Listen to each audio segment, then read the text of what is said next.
আসসালামু আলাইকুম। ইটু পরিবারের পক্ষ থেকে সবাইকে স্বাগতম। আজকে আমাদের ক্লাসটি হবে নবম দশম শ্রেণীর যে রসায়ন বইটি রয়েছে সেটির চতুর্থ অধ্যায় পর্যায় সারণী। এবং এই চতুর্থ অধ্যায়টি বা পর্যায় সারণী অধ্যায়টি আমাদের বিজ্ঞান বিভাগের জন্য, যারা আমরা এসএসসিতে পড়াশোনা করি এবং যারা এইচএসসিতেও পড়াশোনা করব, তাদের সবার জন্য অত্যন্ত গুরুত্বপূর্ণ একটি অধ্যায়। কারণ আমাদের রসায়নের জন্য যে বেসিক যে বিষয়গুলো থাকে সেই বিষয়গুলো নিয়ে এই চ্যাপ্টারে সমস্ত কিছু আলোচনা আছে। তাই আমরা চেষ্টা করব ইটু পরিবারের পক্ষ থেকে তোমাদেরকে এই চ্যাপ্টারের এই অধ্যায়ের যতটুকু সহজভাবে বিষয়গুলোকে বোঝানো যায়। তো আজকে শুরু করা যাক। আমাদের এডু পরিবারের একটি স্লোগান রয়েছে। স্লোগানটি হলো সন্তানের ভবিষ্যতে আজীবনের সঙ্গী। এই স্লোগানকে লক্ষ্য করে আমরা এগিয়ে যাওয়ার চেষ্টা করছি এবং তোমাদের সঙ্গ আমাদের অতীব জরুরি একটা বিষয়। তো আজকে আমি তোমাদের যে বিষয়টি নিয়ে আলোচনা করব বলেছি সেটা হলো পর্যায় সারণী। শুরুতে আমি আমার পরিচয়টা একটু তোমাদের বলে দিই। আমি মোহাম্মদ রায়হান শরীফ প্রিন্স। আমি জাহাঙ্গীরনগর বিশ্ববিদ্যালয় থেকে পড়াশোনা করেছি এবং আমার স্নাতকতে আমার হলো বিষয় ছিল বায়োটেকনোলজি অ্যান্ড জেনেটিক ইঞ্জিনিয়ারিং। এই বিভাগ থেকে আমি পড়াশোনা করেছি। আমি তোমাদের রসায়নের প্রিন্স স্যার হিসেবে তোমাদেরকে রসায়নের বিষয়গুলো নিয়ে যতটুকু আলোচনা করা যায় সবসময় তোমাদের সাথে থাকবো ইনশাল্লাহ। তো চলো আজকে আমরা শুরু করি যে পর্যায় সারণী। তো এই পর্যায় সারণী বলতে বোঝায় চার্ট, রাইট? তো এই বিষয়টা বা এই অধ্যায়টা অতীব জরুরি কেন? কারণ হলো যে বললাম যে আমরা বিজ্ঞান বিভাগে যারা পড়াশোনা করছি এবং করব সামনেও, তাদের জন্য রসায়ন একটা গুরুত্বপূর্ণ বিষয়। সেই সাবজেক্টকে ভালো করার জন্য, সেই সাবজেক্টকে আরও ইন্টারেস্ট করার জন্য এই অধ্যায়ের আসলে গুরুত্ব অপরিসীম। কারণ এই অধ্যায়ে সমস্ত বেসিক জিনিসগুলো এই অধ্যায়ে দেওয়া আছে। তো আমি এই অধ্যায়টাকে তোমাদের কাছে সহজ বোধগম্য করার জন্য কয়েকটা পর্বে ভাগ করার চেষ্টা করেছি আগের মতোই। তো আজকের লেকচারে আমাদের যে বিষয়গুলো নিয়ে আমরা আলোচনা করব আমি এখানে উল্লেখ করে দেওয়ার চেষ্টা করেছি যে আমাদের পর্যায় সারণীর পটভূমি নিয়ে আলোচনা করতে হবে, পর্যায় সারণীর বৈশিষ্ট্য নিয়ে আলোচনা করতে হবে, ইলেকট্রন বিন্যাস থেকে আমরা পর্যায় এবং গ্রুপ কিভাবে নির্ণয় করতে পারি সেই বিষয়গুলো নিয়ে আমরা এখানে আলোচনা করব। এবং সবচেয়ে গুরুত্বপূর্ণ যে বিষয়টি সেটা হলো পর্যায় ভিত্তিক যে ধর্মগুলো রয়েছে, আমাদের যে পর্যায় ভিত্তিক যে ধর্মগুলো রয়েছে সেই ধর্মগুলো নিয়ে আমাদের ব্যাপক আলোচনা আছে। এবং আমরা যারা ইতিমধ্যে বিভিন্ন রকম টেস্ট পেপার মোটামুটিভাবে পর্যালোচনা করেছি, যারা শিক্ষার্থী আছি আমরা, তারা মোটামুটিভাবে বুঝে ফেলেছি যে আমাদের এই পর্যায় সারণী থেকে আসলে কী ধরনের প্রশ্ন প্রত্যেক বছর বিভিন্ন বোর্ডগুলোতে আসে। আমরা জানি যে পর্যায়ভিত্তিক ধর্ম থেকে সবসময় কোশ্চিন আসে। ইলেকট্রন বিন্যাস থেকে কিভাবে পর্যায়, একটি মূলের পর্যায় এবং গ্রুপ নির্ণয় করা যায় সেই বিষয়ে থেকে কোশ্চিন আসে। তো চলো, যেহেতু আমাদের প্রথম বিষয়টা হলো যে কোনো বিষয়ের যে কোনো টপিক আলোচনা করতে গেলে সেই টপিকের আসলে উৎস থেকে আসাটা খুব জরুরি। এতে তোমার কাছে বিষয়টা অনেক বেশি সহজবোধ্য হবে। তো যদি পটভূমি বা ব্যাকগ্রাউন্ড হিস্ট্রি বলি আমাদের এই পর্যায় সারণী, সেটা মোটামুটিভাবে আমাদের 1600 সাল থেকে আসছে। যদি নামটা উল্লেখ করার চেষ্টা করি সেটা হলো জাবের ইবনে হাইয়ান থেকে আসছে। তিনি ছিলেন হলো the father of Arabic chemistry বা অ্যারাবিয়ান কেমিস্ট্রি। মানে হলো আরব যে রাজ্য, আরব যে দেশ, সেই দেশের যে কেমিস্ট্রির ফাদার, কেমিস্ট্রির জনক বলা হয় তাকে হলো জাবের ইবনে হাইয়ানকে বলা হয়। তার থেকে মূলত এই জিনিসগুলো আসা শুরু করছে। এবং এই পর্যায় সারণীর যে আমরা চার্টটা দেখি, এই চার্টের পেছনের গল্পটা আসলে অনেক বড়। আমরা বর্তমান সময়ে যতটা সহজভাবে এই কেমিস্ট্রির বিভিন্ন মৌল সম্পর্কে জানতে পারি, এর পিছনের ইতিহাস অনেক লম্বা, অনেক বছর ধরে এর পিছনে কন্ট্রিবিউশন আছে বিভিন্ন রকম বিজ্ঞানীর। তো জাবের ইবনে হাইয়ান থেকে শুরু হলো।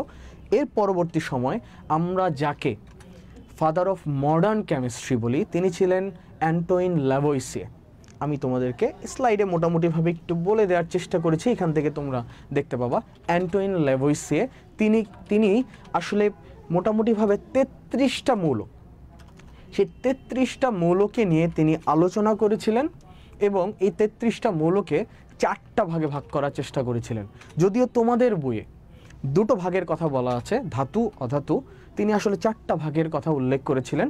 সেটা হলো 1789 সালের দিকে। দেখো তোমরা একটু বোঝার চেষ্টা করো যে আমরা যারা এসএসসি পরীক্ষা দিব, আমরা যারা 9-10-এ পরীক্ষা দিব, তাদের জন্য এমসিকিউর ক্ষেত্রে আমাদের এই সালগুলো অনেক বেশি ইম্পর্টেন্ট। কি বললাম? আমাদের জন্য এই সালগুলো অনেক বেশি ইম্পর্টেন্ট।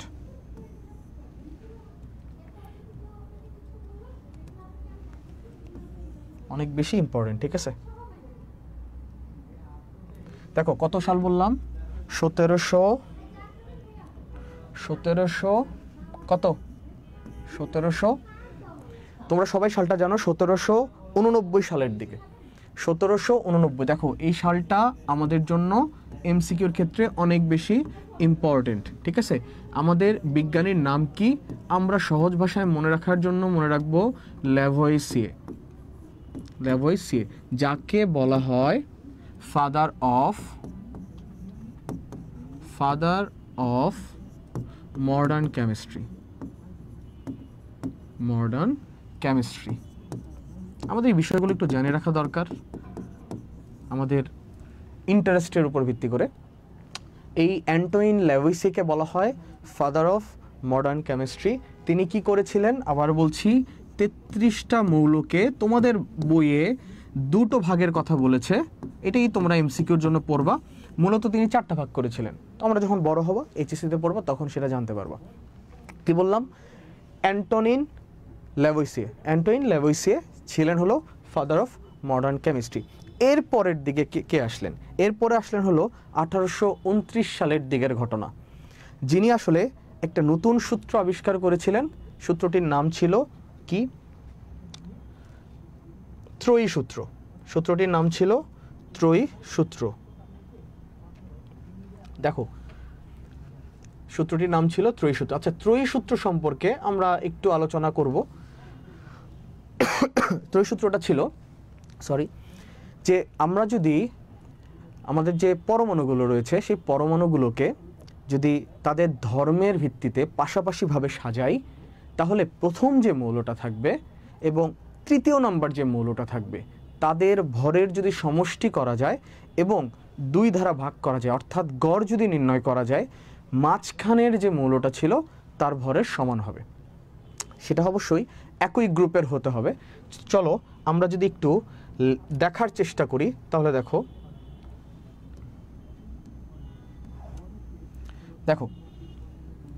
আমরা যদি 17 নম্বর গ্রুপটার কথা বলি, 17 নম্বর গ্রুপ, সেই গ্রুপের যদি কথা বলি, তাহলে ত্রয়ী সূত্রের ব্যাপারটা কি হবে? ফ্লোরিন, ক্লোরিন এবং ব্রোমিন, রাইট? আমরা ফ্লোরিনের ভর জানি কত? আমরা ফ্লোরিনের ভর জানি 9 এবং ক্লোরিনের ভর জানি 35.5 এবং ব্রোমিনের ভর জানি 79.9। দেখো ফ্লোরিন হলো 9, ক্লোরিন আমরা জানি 35.5, আমরা ফ্লোরিন জানি হলো 79.9, ঠিক আছে? তো আমরা যদি এই দুটোকে যোগ করি, ধরো 9 যোগ 79.9 ডিভাইডেড বাই 2 করি, তাহলে আসলে আলটিমেটলি কত হয়? তো চলো আমরা একটু করার চেষ্টা করি আমাদের ক্যালকুলেটরে। 9 যোগ 79.9 ডিভাইডেড বাই 2,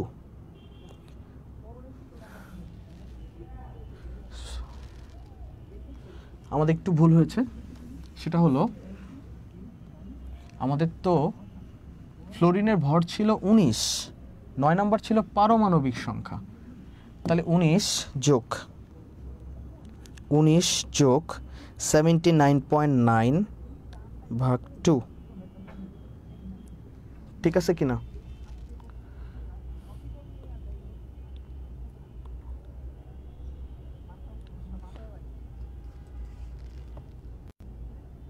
সরি তোমাদেরকে আমি আবার নতুন করে দেখাই। আমরা পাশাপাশি মৌলের কথা বলি। পাশাপাশি ছিল নাইট্রোজেন, অক্সিজেন, ধরো ফ্লোরিন, নাইট্রোজেন, অক্সিজেন, ফ্লোরিন, ঠিক আছে। আমরা তো ত্রয়ী সূত্রে বলেছিলাম যে পারমাণবিক ভরগুলোকে পাশাপাশি অবস্থায় যদি সাজানো যায়, প্রথম মৌল এবং যে তৃতীয় নম্বর মৌল তাদের ভর যদি যোগ করে যদি 2 দ্বারা ভাগ করি, তাহলে মাঝখানের মৌলের ভরের সমান হবে। নাইট্রোজেনের ভর কত আমরা জানি 14, ফ্লোরিনের ভর জানি আমরা 19, যদি যোগ করি কত আসে 33, কে 2 দিয়ে যদি ভাগ করার চেষ্টা করি মোটামুটিভাবে 16 পয়েন্ট সামথিং, ঠিক আছে, 5 সামথিং। তো আমরা জানি অক্সিজেনের ভর হলো 16। দেখো ফ্লোরিনের ভর কিন্তু আমরা 19 ধরছি, ফ্লোরিনের এক্স্যাক্ট ভর কিন্তু 18.9 সামথিং। তো এই কারণে দেখো আমরা এটাকে 16ই মোটামুটিভাবে চিন্তা করি। তো ত্রয়ী সূত্রটা ছিল যে পাশাপাশি, আবার বলছি পাশাপাশি পারমাণবিক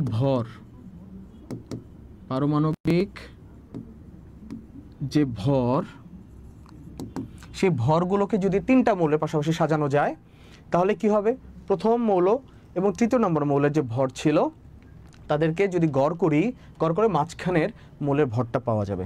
এটা ছিল আমাদের ত্রয়ী সূত্র। ওকে, এরপরে দেখো এখানে আমি কিছু জিনিস বলার চেষ্টা করছি। আমরা হলো ল্যাভয়েসিয়ার কথা শুনছি, এরপর ধর ডোবেরাইনের ত্রয়ী সূত্রটা কত সালে, 1829 সালের দিকে। এরপরে আরেকজন বিজ্ঞানী ছিলেন, দেখো জন নিউল্যান্ড, 1864 সালের দিকে অষ্টক সূত্র প্রস্তাব করেছিলেন, যে সূত্রটাকে আমরা বলে থাকি ল অফ অক্টেভ। আচ্ছা, এটাও অনেক মজার একটা বিষয়। দেখো আমরা যদি অষ্টক সূত্রের কথা যদি বলি, অষ্টক সূত্র কে প্রস্তাব করেন, অষ্টক সূত্র প্রস্তাব করেন জন নিউল্যান্ড। আবার নিউজিল্যান্ড বানাই দিও না, জন নিউল্যান্ড বা নিউল্যান্ড যেটাই বলো। কত সালে, 1864 সালের দিকে। 1864 সালের দিকে আমাদের যে এই যে জন নিউল্যান্ড ছিলেন, তিনি কি করেছিলেন, ল অফ অক্টেভ বা অষ্টক সূত্র প্রস্তাব করেছিলেন।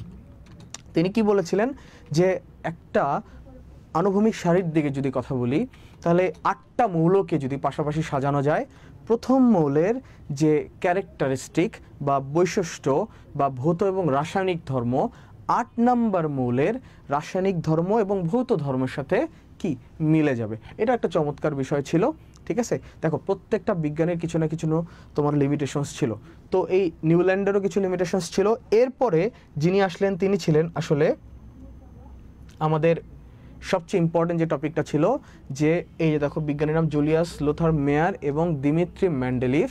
তিনি কি করেছিলেন, 1869 সালের দিকে, ঠিক 5 বছর পরেই দুইজন স্বাধীনভাবে বিভিন্ন রকম গবেষণা করে তিনি বের করেছিলেন যে পারমাণবিক ভর অনুসারে যদি মৌলগুলোকে সাজানো যায়, তাহলে তাদের ভৌত এবং রাসায়নিক ধর্মের কি ক্রমান্বয়ে আবর্তিত হয়। তাদের যে ভৌত এবং রাসায়নিক ধর্মটা আছে তারা পরস্পর ক্রমান্বয়ে আবর্তিত হতে থাকবে বা পরিবর্তিত হতে থাকবে। বিষয়টা কি, তিনি কিন্তু বলেছেন যে পারমাণবিক ভর সংখ্যাকে, এখানে একটা ব্যাপার আছে, এটা একটু তোমাদেরকে বলার চেষ্টা করি। দেখো কি বলেছিলেন মেন্ডেলিফ। আমরা যদি মেন্ডেলিফের কথা যাই, মেন্ডেলিফ, দেখো মজার বিষয় হলো মেন্ডেলিফকে কিন্তু অনেক ক্ষেত্রে ফাদার অফ পিরিয়ডিক টেবিলও বলা হয়। কি বললাম, ফাদার অফ পিরিয়ডিক টেবিলও বলা হয়ে থাকে। এটা একটু আমরা মনে রাখার চেষ্টা করব। এরপর মোসলেও আসে, হ্যাঁ। তারপর আমরা পর্যায়সারণীর জনক হিসেবে মেন্ডেলিফকে চিনি। আচ্ছা, এই মেন্ডেলিফের যে সূত্রটা ছিল, কি বললাম, যে পারমাণবিক ভর সংখ্যাকে পাশাপাশিভাবে যদি সাজানো যায় ভর সংখ্যা অনুসারে, তাহলে আসলে আলটিমেটলি কি হবে, ভৌত এবং রাসায়নিক ধর্মগুলো ক্রমান্বয়ে আবর্তিত হতে থাকবে। এটা ছিল তার বক্তব্য, তার প্রস্তাবনা। এখন ঘটনা হলো এই মেন্ডেলিফের যে পর্যায় সূত্র ছিল, এই পর্যায় সূত্রটাকে দুটো ভাগে ভাগ করা হয়। কি বললাম? মেন্ডেলিফ কি প্রস্তাবনা করেছিলেন? পর্যায় সূত্র প্রস্তাবনা করেছিলেন। এটা আমাদেরকে একটু মাথায় রাখতে হবে। মেন্ডেলিফ কি করেছিলেন? পর্যায় সূত্র প্রস্তাবনা করেছিলেন। এই পর্যায় সূত্র মূলত আবার দুটি ভাগে বিভক্ত করা হয়েছে। একটা হলো পুরাতন পর্যায় সূত্র, তোমরা একটু মনোযোগ দিয়ে দেখার চেষ্টা করো। একটি হলো পুরাতন পর্যায় সূত্র, আরেকটি হলো সংশোধিত পর্যায় সূত্র। সংশোধিত পর্যায় সূত্র বা এটাকে আমরা আধুনিক পর্যায় সূত্রও বলতে পারি। দেখো, পর্যায় সূত্রটাকে দুটো ভাগে ভাগ করা হয়েছে। একটা হলো পুরাতন, এটাকে আমরা ওল্ড বলতে পারি যেহেতু পুরাতন ছিল, আর সংশোধিতটাকে আমরা বলতে পারি মডার্ন। ঠিক আছে, আমরা দুটোই বলতে পারি। এখন ঘটনা হলো তিনি আসলে পুরাতনে কি বলেছেন আর নতুনে কি বলেছেন, বিষয়টা হলো এটা। পুরাতনে তিনি যেটা বলেছেন, তিনি বলেছেন যে পারমাণবিক ভর সংখ্যার ভিত্তিতে, পারমাণবিক ভর সংখ্যার ভিত্তিতে। আচ্ছা, এখন ঘটনা হলো যে তোমরা আমাকে বলতে পারো যে স্যার, যে পারমাণবিক ভর সংখ্যার ভিত্তিতে সমস্যাটা কোথায় ছিল? দেখো, সমস্যা তো অবশ্যই ছিল।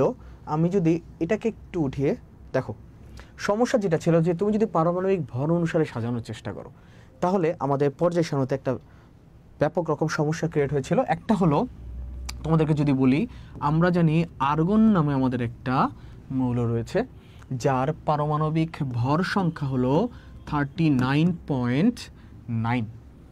কি বললাম? আমাদের যে পারমাণবিক ভরের ক্ষেত্রে আমাদের এই যে আর্গন ছিল, আর্গনের ভর সংখ্যা ছিল 39.948। তুমি যদি ডিটেলটা বলতে চাও 948, অথবা আমরা এটাকে 40ও চিন্তা করতাম। ঠিক আছে, আবার তুমি যদি পটাশিয়ামের কথা চিন্তা করো, পটাশিয়ামের ভরও ছিল 39.06। কি বললাম? দেখো, আর্গন 39.948, পটাশিয়াম ছিল 39.06। কারণ ঘটনা হলো, দেখো দুটোই কিন্তু 39-এর ঘরে। এখন তার মানে দেখো, অবশ্যই আর্গনের ভরের মানটা কিন্তু একটু বেশি এবং পটাশিয়ামের ভরের মানটা কিন্তু তুলনামূলকভাবে কিঞ্চিত হলেও কম। দেখো, 39 দুটোই সেম, একটাতে আছে 0.9 আর একটাতে আছে 0.0। তার মানে ডেফিনেটলি আমার পটাশিয়ামের ভরটা কম রয়েছে, পটাশিয়ামের ভরটা আর্গনের তুলনায় কম আছে। তো আমরা যদি মেন্ডেলিফের পুরাতন পর্যায় সূত্র অনুসারে আগানোর চেষ্টা করি, তাহলে অবশ্যই আমরা জানি 18 নম্বর যে গ্রুপটা রয়েছে, যারা আমরা মোটামুটিভাবে পর্যায় সূত্র বা পর্যায় সারণীর এই বিষয়গুলো জানি এবং নিষ্ক্রিয় গ্যাস সম্পর্কে জানি, তারা কিন্তু মোটামুটিভাবে আর্গন কোথায় রয়েছে। আর্গন যে একটা নিষ্ক্রিয় গ্যাস, আর্গন একটি কি নিষ্ক্রিয় গ্যাস। ঠিক আছে, এই নিয়ে আলোচনা হবে, যেহেতু চলে আসছে বিষয়টা একটু বলি। এই নিষ্ক্রিয় গ্যাস বলা হয়, এর আবার আরও একটা নাম আছে, অভিজাত কি মৌল। আমরা কি বলতে পারি? অভিজাত মৌলও বলতে পারি। আবার কি বলতে পারি, এটা আরেকটা নাম আছে ইংলিশে, ইনার্ট গ্যাস। কি আছে? Inert gas, inert gas. আচ্ছা, ঘটনা হলো এই যে আমরা যে পৃথিবীতে বসবাস করি, আমরা কিন্তু মানুষ, সবাই সামাজিক জীব, আমরা কিন্তু একে অপরের পরিপূরক। মানে আমরা কেউ একে অপরকে ছাড়া কখনোই এককভাবে কখনোই বসবাস করতে পারবো না। আমাদের বিভিন্ন রকমভাবে কাজ করতে গেলে বিভিন্ন রকম আমাদের লাগবে জিনিস। তো সব কিছুর জন্যই কেউ না কেউভাবে মানে কন্ট্রিবিউশন রাখতেছি আমাদের জীবনে। এই যে কন্ট্রিবিউশনের যে ব্যাপারটা, তো এই ক্ষেত্রে সবাইকে মোটামুটি লাগবে বেঁচে থাকার জন্য। কিন্তু এই জাহাপনারা, এই যে নিষ্ক্রিয় গ্যাস বা অভিজাত যে গ্যাসগুলো রয়েছে, এরা আসলে একা থাকতে খুব পছন্দ করে। এরা কাউকে গুনে না, এদের প্রচুর হ্যাডম। ঠিক আছে, অন্য লেভেলের, এরা আসলেই কি আউট অফ লেভেল। এখন ঘটনা হলো, এরা কারা কারা আছে? আমরা জানি যে 18 নম্বর যে গ্রুপটা রয়েছে, যাদেরকে আমরা শূন্য গ্রুপও বলে থাকি, এই 18 নম্বর গ্রুপ এ আছে মোটামুটিভাবে 7টা মৌল: হিলিয়াম, নিয়ন, আর্গন, ক্রিপ্টন, জেনন, রেডন এবং অগনেসন। আচ্ছা, এখন ঘটনা হলো, আর্গন তো নিষ্ক্রিয়, এবং আমরা যদি মেন্ডেলিফের পুরাতন পর্যায়ে যে সূত্র রয়েছে সেটা অনুসারে আগানোর চেষ্টা করি, তাহলে 18 নম্বর গ্রুপে যে আর্গন ছিল সেই জায়গায় পটাশিয়ামকে জায়গা দিতে হবে, এবং এই পটাশিয়ামের পরে গিয়ে 1 নম্বর যে গ্রুপটা আছে, আমরা যদি পর্যায় সারণীর দিকে আমরা যখন ছবি দেখবো, আমরা যদি একটু তোমাদেরকে বইটা দেখানোর চেষ্টা করি, দেখো তোমাদের সবার কাছে বই আছে, দেখবা এই যে 18 নম্বর যে গ্রুপটা আছে, এই 18 নম্বর গ্রুপে আমরা জানি আর্গন আছে, ঠিক আছে, এই আর্গন, এবং 1 নম্বর গ্রুপে আছে আমাদের এই পটাশিয়াম। তো পটাশিয়াম যেহেতু পারমাণবিক ভর কম পটাশিয়ামের, তো এই জায়গায় আর্গনের জায়গা থাকা উচিত ছিল, এবং আর্গনকে 1 নম্বর গ্রুপে রাখা উচিত ছিল। এই জায়গায় সমস্যাটা ক্রিয়েট হয়। আর্গন তো বাবা নিষ্ক্রিয়, আর্গন কি নিষ্ক্রিয়, পটাশিয়াম তো বাবা নিষ্ক্রিয় না। পটাশিয়ামের তো কি বৈশিষ্ট্য আছে, পটাশিয়াম 1 নম্বর গ্রুপে অবস্থান করে, এবং 1 নম্বর গ্রুপকে আমরা ক্ষার কি ধাতুর যে গ্রুপ সেই গ্রুপটা বলে থাকি। তো দুইটা তো মিলল না, এই জায়গায় একটা বড় সমস্যা ছিল। আর একটা জায়গায় বড় সমস্যা ছিল, আমরা যদি পর্যায় সারণী যে চার্ট, সেই চার্টের দিকে তাকানোর চেষ্টা করি, আমাদের দেখবা টেলোনিয়াম নামে আমাদের একটা মৌল আছে, তার পাশেই আছে হলো তোমার আয়োডিন, তার পাশে কি আছে দেখবা আয়োডিন, ঠিক আছে। এখন ঘটনা হলো এই যে টেলোনিয়াম, এই টেলোনিয়ামের হলো পারমাণবিক ভর আমরা যদি চিন্তা করি 100, দেখো ভালো করে মনে রাখবা, টেলোনিয়ামের পারমাণবিক ভর হলো 127.8, কি বললাম 127.8। আর আমরা যদি এই আয়োডিনের ভরের কথা চিন্তা করি, তাহলে এই আয়োডিনের ভর হলো 126.090, সিমিলার, কাছাকাছি। ঘটনা হলো দেখো 127.8 টেলোনিয়াম ছিল এবং আয়োডিন ছিল 126.9। আয়োডিন কিন্তু পরে অবস্থান করছে, মানে আধুনিক যে আমাদের পর্যায় সারণীর যে তালিকাটা, সেই তালিকায় কিন্তু আয়োডিন পরে, ঠিক আছে। আমরা যদি মেন্ডেলিফের পারমাণবিক ভর রিলেটেড যে পর্যায় সূত্রটা ছিল সেটা দিয়ে যদি আলোচনা করার চেষ্টা করতাম, তাহলে অবশ্যই আমাদেরকে কি করতে হতো, আমাদেরকে এই আয়োডিনকে অবশ্যই টেলোনিয়ামের জায়গায় রাখতে হতো এবং টেলোনিয়ামকে আয়োডিনের জায়গায় রাখতে হতো। তার মানে বিষয়টা কি দাঁড়ালো, এই বৈশিষ্ট্য বা ভৌত এবং রাসায়নিক যে বৈশিষ্ট্যগুলো রয়েছে, সেই বৈশিষ্ট্যের ক্ষেত্রে আয়োডিনকে অবশ্যই টেলোনিয়ামের পরে অবস্থান করতে হবে, আয়োডিন 17 নম্বর গ্রুপে। টেলোনিয়ামকে যদি আয়োডিনের জায়গায় রাখতাম, তাহলে ঘটনা কি হইতো, টেলোনিয়ামের বৈশিষ্ট্য অবশ্যই ধারণ করতে হইতো হ্যালোজেন গ্রুপের মতো, কিন্তু টেলোনিয়াম তো ওইরকম না, আয়োডিন ওই রকম। তো স্বাভাবিক, তো আমাদের যে পুরাতন পর্যায় সূত্রটা ছিল, যেটা আসলে মেন্ডেলিভ দিয়েছিলেন, পুরাতন, আমরা যদি ব্যাকে আসি একটু পুরাতন, তার মানে এই বিষয়টাকে আমরা এখন কি বলতে পারি, এই বিষয়টা হলো না। তখন তিনি সংশোধন করলেন, যদিও সংশোধনটা অনেক পরে আসছে, যখন পারমাণবিক সংখ্যা, তিনি যখন এই বিষয়টা বুঝতে পারলেন এবং অনেক বিজ্ঞানীরা যখন বুঝতে পারলেন, রসায়নবিদরা বুঝতে পারলেন, তখন তিনি সংশোধন সূত্রটা দিলেন। সংশোধন সূত্রটা কি ছিল, আসলে আমাদের যে পর্যায় সারণীটা হবে, সেই পর্যায় সারণীটাতে আমরা পারমাণবিক কি সংখ্যা অনুযায়ী যদি পাশাপাশি সাজানোর চেষ্টা করি, তাহলে সেই মৌলগুলোর ভৌত এবং রাসায়নিক যে বৈশিষ্ট্য রয়েছে, সেই বৈশিষ্ট্যগুলো ক্রমান্বয়ে আবর্তিত হতে থাকবে। এবং এইটার জন্য পরবর্তীতে আমরা এই মেন্ডেলিফকেই কিন্তু বলেছিলাম ফাদার অফ পিরিয়ডিক টেবিল। দেখো মেন্ডেলিফ কিন্তু একটা চার্ট দিয়েছিলেন যে হ্যাঁ এইভাবে সাজানো যেতে পারে, এবং মজার বিষয় তিনি কিন্তু 63টা মৌল নিয়ে আলোচনা করেছিলেন, 63টা মৌল একটা চার্ট তৈরি করেছিলেন, এবং তিনি কিছু ফাঁকা জায়গা রেখেছিলেন। ফাঁকা জায়গায় তিনি বলেছিলেন যে এই ফাঁকা জায়গাগুলোতে কোনো না কোনো মৌল বসতে পারবে, যে মৌলগুলোর এমন এমন বৈশিষ্ট্য হতে পারে, এবং তিনি ভবিষ্যৎবাণীটা করেছিলেন। এবং তিনি কিন্তু আনুভূমিক সারি বরাবর মৌলগুলোকে সাজাইছিলেন, গ্রুপ ওয়াইজ সাজাইছিলেন। এই চমৎকার বিষয়টার জন্য আসলে তিনি ছিলেন আমাদের ফাদার অফ কি মডার্ন, বা ফাদার অফ যে পিরিয়ডিক টেবিল আছে বা মডার্ন পিরিয়ডিক টেবিল তাকে বলা হয়। এখন দেখো অনেক দিন পর 1913 সালের দিকে হেনরি মোসলে নামে একজন কি রসায়নবিদ আসলেন। তিনি পারমাণবিক সংখ্যা আবিষ্কারের পর তিনি দেখান যে মৌলসমূহের ধর্ম তাদের পারমাণবিক সংখ্যার উপরে আসলে ভিত্তি করে ক্রমান্বয়ে আবর্তিত হতে থাকে, ঠিক আছে। তিনিও সুন্দর একটা ব্যাখ্যা দিলেন। এরপর আরও কিছু বিজ্ঞানী ছিলেন 19 শতাব্দীর দিকে, দেখো 1947 সালের দিকে সিবর্গ তিনি ছিলেন, তিনি অ্যাক্টিনাইট উপাদানগুলির একটি নতুন সিরিজ আবিষ্কার করেন। অলরেডি এই ফাঁকা জায়গাগুলো সম্পর্কে কিন্তু আমাদের মেন্ডেলিভ বলে গেছিলেন। এই ছিল আমাদের মোটামুটিভাবে কি পর্যায় সারণীর পটভূমি। শুরু থেকে যদি বলি, একদম আমাদের যে ল্যাভয়েসে ছিলেন তিনি কিন্তু যে 33টা মৌল নিয়ে আলোচনা শুরু করছিলেন, সেখান থেকে আসলে পর্যায়ে যে সারণী একটা বানানো দরকার এটার প্রয়োজনীয়তা উপলব্ধি করতে পারেন সবাই। কারণ কি দেখো, এখন পর্যন্ত আমাদের যে প্রকৃতিতে বা আমাদের যে মৌলিক পদার্থগুলো রয়েছে বা মৌলগুলো রয়েছে, সেই মৌলগুলোর সংখ্যা হলো 118টা। ঠিক আছে, তো এতগুলো মৌলকে মনে রাখা আমাদের কারো পক্ষে সম্ভব না। অনেকে আছে মুখস্থ রাখতে পারে, আসলে এটা ম্যান্ডেটরি না। এখন তোমরা তোমাদের ইন্টারেস্ট থেকে তোমরা চাইলেই চাইতে পারো যে হ্যাঁ আমি 118টা মৌল মনে রাখতে পারবো। আমার এক স্টুডেন্ট ছিল, তোমাদেরকে 30 সেকেন্ডের একটা গল্প বলি।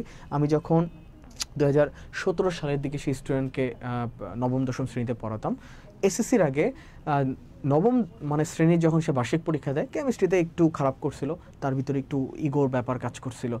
তখন সে আসলে মূলত মানে জেদ থেকে, ইগো থেকে, ভাইয়া আমাকে কেমিস্ট্রিতে ভালো করতে হবে। তো আমি তাকে বলেছিলাম ঠিক আছে, দেখো কেমিস্ট্রিতে ভালো করতে গেলে আমাদের এই যে মৌলের সংকেত প্রতীকগুলো অবশ্যই জানতে হবে। তো এটা জানার জন্য বা এটা পড়ার জন্য আমাকে রেগুলার কিছু না কিছু মৌল যে প্রতীক রয়েছে সেই প্রতীকগুলো আমাদেরকে জানতে হবে, পড়তে হবে, রিভাইজ করতে হবে। তো সে পড়ার টেবিলের সামনে একটা পিরিয়ডিক টেবিল এনে রেখে দিয়েছিল এবং প্রতিদিন সে 2-3টা করে মুখস্থ করতো। একদিন মোটামুটিভাবে তার 118টা মৌল যখন মুখস্থ হয়ে গেছিলো, তখন সে আমাকে একদিন পড়ে শোনাইছিল। তো বেশি দিন এটা ধরে রাখতে পারেনি। ঠিক আছে, তো আমাদের ক্ষেত্রে সবার ক্ষেত্রে আসলে এটা ম্যান্ডেটরি না যে আমরা 118টা মৌলই মনে রাখবো। আমাদের যে জিনিসগুলো অবশ্যই জানা দরকার, যে কয়টা মৌল অবশ্যই জানা দরকার, সেই কয়টা মৌল সম্পর্কে আমরা মোটামুটি জানলেই চলবে। আমাদের 30টা, সর্বসকলে যদি 50টা মৌল মনে রাখতে পারি ভেরি গুড, বাট 30টা ইটস ফাইন। ওকে, দেখো মোটামুটিভাবে আমাদের এই ছিল আমাদের background history of periodic table. খুব ইম্পর্টেন্ট, এখান থেকে এমসিকিউর ক্ষেত্রে আমাদের সালগুলো লাগবে, কে কখন কি সূত্র প্রদান করেছেন এটা লাগবে। ত্রয়ী সূত্র ডোবেরাইন ঠিক আছে প্রদান করেছিলেন, নিউল্যান্ড অষ্টক সূত্র প্রদান করেছিলেন, মেন্ডেলিভ পর্যায় সূত্র প্রদান করেছিলেন, একটা পুরাতন একটা সংশোধিত। মোসলে এসে বলেছিলেন যে পারমাণবিক সংখ্যার উপর ভিত্তি করে আমরা যদি ক্রমান্বয়ে যে চার্ট তৈরি করি তাহলে তাদের ভৌত এবং রাসায়নিক ধর্মগুলো আবর্তিত হতে থাকবে। এই কথা অলরেডি তিনি সংশোধিত সূত্রে মেন্ডেলিভ বলেছিলেন, এই কারণে মেন্ডেলিভকে আমরা ফাদার অফ পিরিয়ডিক টেবিল বলা হয়ে থাকে। আচ্ছা, এখানে আমি পর্যায় সারণীর একটা চার্ট বলেছি। দেখো এই পর্যায় সারণী মোটামুটিভাবে আমি তোমাদেরকে যদি বলি, আমাদের এই 30 পর্যন্ত মোটামুটিভাবে মনে রাখলেই চলবে। এখন ঘটনা হলো, তোমরা বলতে পারো তোমাদের যে বইটা রয়েছে সেই বইয়ের মধ্যে দেখবা যে পর্যায় কয়টা রয়েছে। তো পর্যায় এবং গ্রুপ জানার জন্য আমাদের একটু পড়াশোনা করতে হবে। দেখো আমরা যদি গ্রুপের কথা চিন্তা করি তাহলে আমাদের এখানে টোটাল আধুনিক যে পর্যায় সারণী 18টা গ্রুপ রয়েছে। কয়টার কথা বললাম? 18টা গ্রুপের কথা বললাম, এবং আমাদের পর্যায় রয়েছে 7টা। এখন ঘটনা দেখো, আমাদের যে পর্যায়গুলো রয়েছে সেই পর্যায়গুলোকে বলা হয় আনুভূমিক সারি। দেখো যেহেতু ভূমি বরাবর রয়েছে এই জন্য এইগুলোকে আমরা বলে থাকি আনুভূমিক সারি।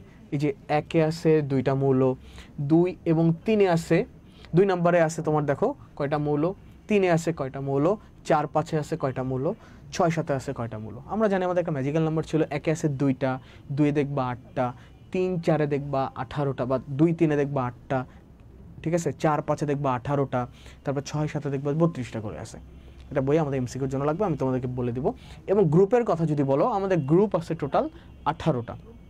এর মধ্যে কিছু ক্লাসিফিকেশন আছে, যেমন আমি যদি তোমাদেরকে 1 নম্বর গ্রুপের কথা বলি, 1 নম্বর গ্রুপে যে মৌলগুলো রয়েছে টোটাল 7টা মৌল রয়েছে।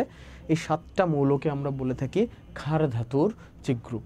2 নম্বরটাকে বলে থাকি মৃৎ ক্ষার ধাতুর গ্রুপ।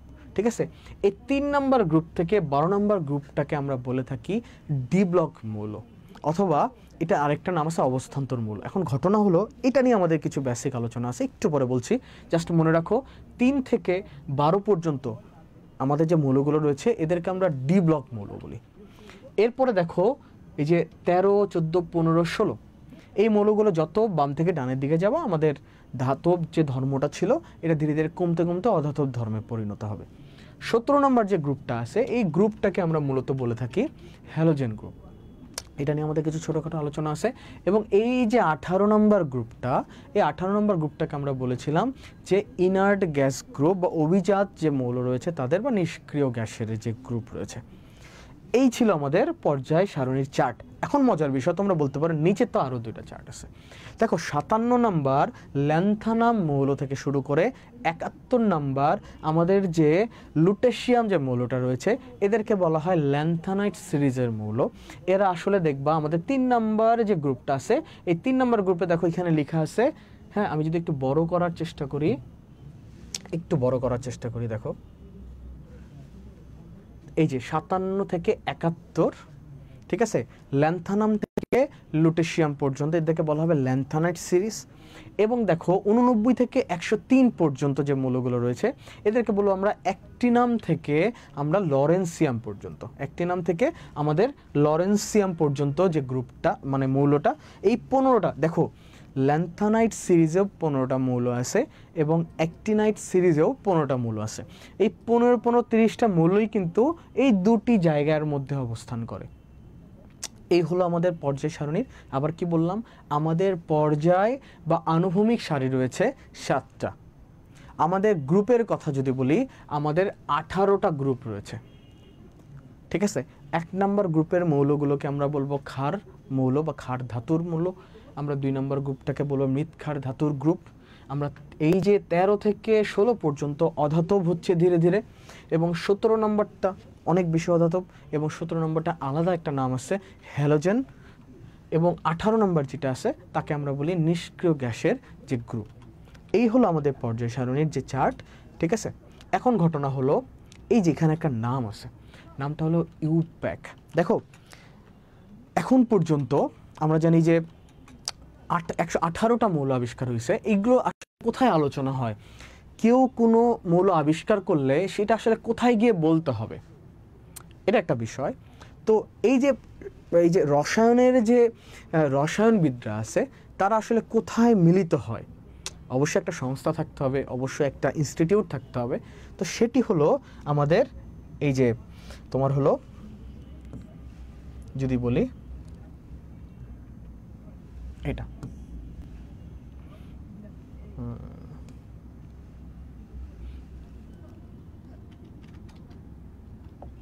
দেখো ইউপ্যাক, কি বললাম, ইউপ্যাকের ফুল ফর্মটা এখানে দেওয়া আছে, ইন্টারন্যাশনাল ইউনিয়ন, ইউতে হয় union of pure and applied chemistry, pure and কি অ্যাপ্লাইড কেমিস্ট্রি, সংক্ষেপে এটাকে বলা হয় ইউপ্যাক বলে থাকি। এটা আসলে রিসার্চ ট্রাইঅ্যাঙ্গেল পার্কে আছে অবস্থিত, যেটা আসলে আমাদের ইউনাইটেড স্টেটস যদি বলি, যেটা আচ্ছা সেটা হলো উত্তর আমেরিকায় অবস্থিত, ঠিক আছে। আমরা এটা জানার জন্য মনে রাখলাম যে ইউপ্যাক হলো কি একটা সংস্থা, রসায়নবিদদের একটা সংস্থা, আমরা বলতে পারি যে রাসায়নিক বা ফলিত। দেখো আন্তর্জাতিক রসায়ন এবং ফলিত রসায়ন সংস্থা, অবশ্যই এটা তো জরুরি, কারণ তুমি কোনো কিছু আবিষ্কার করলে, দেখো আজকে তোমরা যারা নবম দশম শ্রেণীতে পড়ো, ভবিষ্যতে তোমরা যারা সায়েন্স নিয়ে পড়বা, নতুন কোনো মৌল আবিষ্কার করতেই পারো, নতুন কোনো কিছু আবিষ্কার করতেই পারো, ঠিক আছে। সো তোমাদের আসলে এই আবিষ্কারের যে ফলাফল, সেই ফলাফলটা কোথায় গিয়ে তোমরা উত্থাপন করবা, অবশ্যই একটা জায়গা থাকতে হবে। সেই জায়গাটা হলো এই যে ইউপ্যাক। সেটা আসলে কোথায়, রিসার্চ ট্রাইঅ্যাঙ্গেল পার্ক, যেটা ইউনাইটেড স্টেটস মানে উত্তর আমেরিকায় অবস্থিত। অনেক সুন্দর, তোমরা গুগল করলে দেখতে পাবা, ঠিক আছে। এখন ঘটনা হলো আমি কিছু কমেন্ট পড়ার চেষ্টা করি। অনেক অনেক কমেন্ট আসছে। কিছু কি কেউ কি ফ্রি ফায়ার খেলো? আচ্ছা তানিয়া বাবা, কেমিস্ট্রি ক্লাসে তুমি ফ্রি ফায়ারের কথা বলছো, গুড, খুবই ভালো, খেলতে থাকো, সমস্যা নাই। আচ্ছা আগে বলেন আপনি কি আরশাদ এই ছেলেকে চেনেন? বুঝলাম না তুমি কাকে বলতেছো এই কোশ্চেন। আচ্ছা ঘটনা হলো জুম প্লিজ, আচ্ছা জুম প্লিজ, মা বাবার 3 দুষ্ট। আচ্ছা কি লিখছো স্যার? তো মেসেজ দেখে না, অবশ্যই মেসেজ দেখবো। তোমরা তোমাদের যে কোনো সমস্যায় আমাকে জানাবা, আমি তোমাদের মেসেজ দেখব অবশ্যই। দেখো যেহেতু ইম্পর্টেন্ট ক্লাস, আমি চাই যে তোমরা টেক্সট করা বা কমেন্ট করা বাদ দিয়ে একটু আমাদের এই টপিকগুলোর দিকে একটু ফোকাস করো। দেখ বাবা, তোরা যারা ফ্রি ফায়ার খেলোস বা পাবজি খেলোস বা যেটাই হোয়াট এভার ইট ইস, যেটাই খেলো, পড়াশোনার সময় পড়াশোনাটা করো, বাকি সময় তোমার যেটা করলে তোমার ভালো লাগবে, যেটা করলে তোমার মেন্টাল রিফ্রেশমেন্ট হবে বা রিফ্রেশ হবে, তুমি সেটা করো, সেটাতে কোনো না নাই, কিন্তু পড়াশোনার সময় পড়াশোনাটা করতে হবে। আদারওয়াইজ দেখো, যারা এই যে এই পৃথিবীতে এখন পর্যন্ত সাফল্য অর্জন করেছে সবাই কিন্তু জাতে মাতাল হলেও সবাই কিন্তু তালে ঠিক ছিল, ঠিক আছে? তোমাকেও জাতে মাতাল হলেও তোমাকে তালে ঠিক হইতে হবে। তুমি যাই করো না কেন, তোমার জীবনের লক্ষ্য অবশ্যই কি পড়াশোনা করা, কারণ তুমি এখন কি স্টুডেন্টের একটা স্টুডেন্টের দায়িত্ব কি, কর্তব্য কি, তাকে অধ্যবসায় করতে হবে। তো অধ্যবসায় করতে গেলে তোমাকে কি করতে হবে, যে টপিকই পড়ো না কেন, যেখানেই পড়ো না কেন, অবশ্যই তোমাকে সেখানে মনোযোগ দিয়ে পড়তে হবে, ঠিক আছে? তা বাদ বাকি সময় তুমি যেটা ইচ্ছে সেটা করো, সমস্যা নাই। তোমার নিজের স্কিল ডেভেলপের জন্য যেটা ইচ্ছে সেটা করতে পারো। যে যত বেশি নিজের স্কিল ডেভেলপ করবা, সে তত বেশি এই দুনিয়ায়, এই পৃথিবীতে সাফল্য পাবা। আর যে যত বেশি যে ফ্রি ফায়ার খেলবা, দেখো তুমি ফ্রি ফায়ার খেলতেছো, তুমি তো ফ্রি ফায়ার বানাইতে পারতেছো না। ফ্রি ফায়ারের মতো একটা জিনিস বানাইতে তারা না কাজে দিত, যে বানাইছে তুমি তাকে ইচ্ছা মতো এমবি দিচ্ছ, ইচ্ছা মতো টাকা দিচ্ছ, নে বাবা নে, তুই উন্নতি কর, আর তুমি তোমার কি ভ্যালুয়েবল টাইমটা টোটালি ওয়েস্ট করতেছো। এটা করা যাবে না, ঠিক আছে? দেখো এরপরে দেখো আমাদের 118টা মৌলিক পদার্থ এখন পর্যন্ত শনাক্ত করণ করা হয়েছে।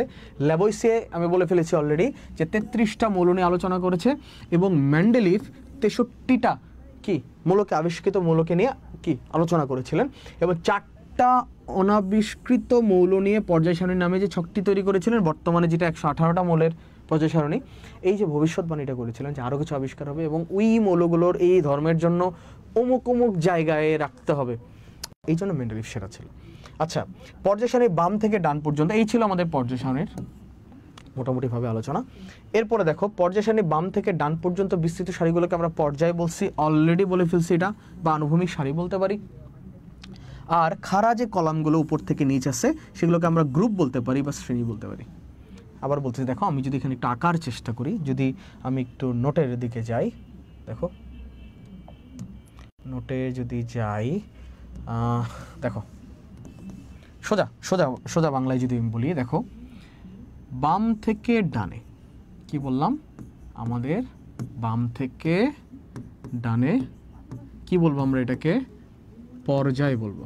কি বলবো, এটাকে পর্যায় বলবো, ঠিক আছে? অথবা আনুভূমিক সারি বলতে পারি, আনুভূমিক সারি বলতে পারি, ঠিক আছে? আর উপর থেকে নিচের দিকে যদি আমরা যাই, তাহলে সেটাকে আসলে আমরা কি বলতে পারি, সেটাকে আমরা বলতে পারি, দেখো কি গ্রুপ বলতে পারি, বা কি বলতে পারি, শ্রেণী বলতে পারি। ওকে, এই এতটুকু জিনিস মাথায় রাখলেই আমাদের যে পর্যায় সারণী যে বিষয়গুলো, বেসিক বিষয়গুলো, এগুলো বুঝতে পারবো। কি বললাম, বাম থেকে যত ডানে যাবা, বাম থেকে ডানে যাওয়াটা মানে হলো এটাকে পর্যায় বলবো বা আনুভূমিক সারি বলবো। অথবা উপর থেকে যদি নিচে যাই, যে আমরা কলামগুলো দেখতে পাবো, যারা নিউজ পেপার পড়ো দেখবা কলাম আছে, এই কলাম বা খাড়া যে স্তম্ভগুলো, সেই স্তম্ভগুলোর নাম কি গ্রুপ বলতে পারি অথবা শ্রেণী বলতে পারি, ঠিক আছে? এই পর্যন্ত আই থিঙ্ক আমাদের কি বুঝতে কোনো অসুবিধা নাই। দেখো এরপরে পর্যায় সারণীতে আমরা কয়টা পর্যায়ের কথা বলেছি, আমরা পর্যায়ের কথা কিন্তু বলছি যে 7টা পর্যায় থাকবে। কয়টা পর্যায়?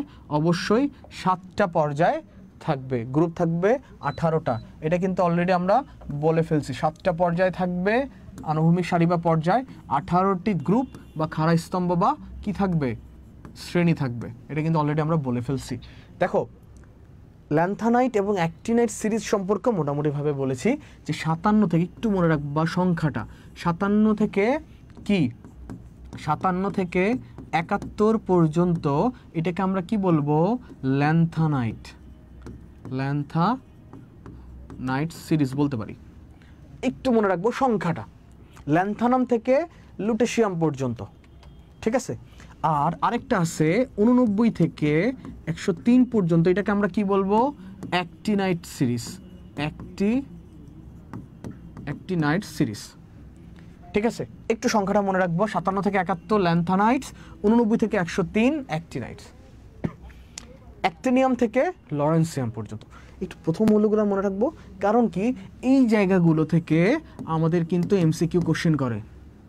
দেখো বাবারা, এই জায়গাগুলো থেকে এমসিকিউ কোশ্চেন করে, তোমাকে বলবে যে ল্যান্থানাইট সিরিজের শেষ যে 15 নম্বর মৌলটা রয়েছে সেটির নাম কি?